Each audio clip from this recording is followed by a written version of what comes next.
क्या आपने कभी ऐसी गाय देखी है जो पूरे मोहल्ले को अपने पीछे दौड़ाए? ईद से 2 दिन पहले हैदराबाद के एक मोहल्ले में अचानक शोर मच गया।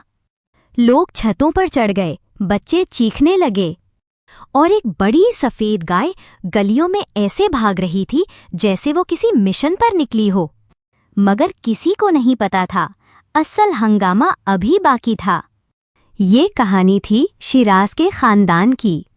हर साल उनके घर ईद उल अज़हा पर कुर्बानी होती थी।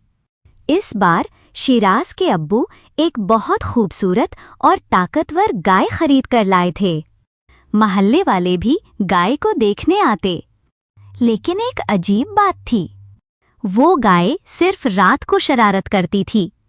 कभी किसी के कपड़े खींच लेते, कभी सब्जी वाले की रेढ़ी उलट देती और कभी बच्चों के पीछे दौड़ पड़ती।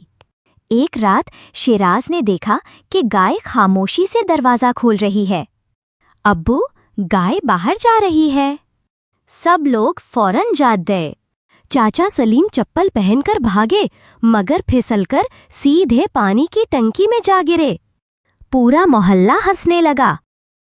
गाय तेजी से गली में दौड़ रही थी, पीछे शिराज, उसके कजिन और मोहल्ले वाले। अचानक गाय एक शादी हॉल में घुस गई। वहां ढोल बज रहा था, मगर जैसे ही गाय ने एंट्री मारी, पूरा हॉल खामोश हो गया। एक बच्चा बोला, ये तो लगता है ईद की वीआईपी गाय है। इसी दौरान गाय स्टेज पर चढ़ गई।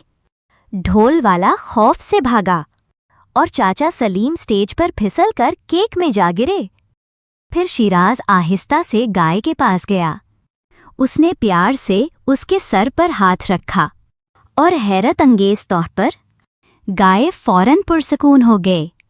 अगले दिन पूरे मोहल्ले में उसी गाय की बात हो रही थी। बच्चे उसे शरारती रानी कहते थे। शिराज ने सीखा कि जानवर मोहब्बत और सुकून को समझते हैं।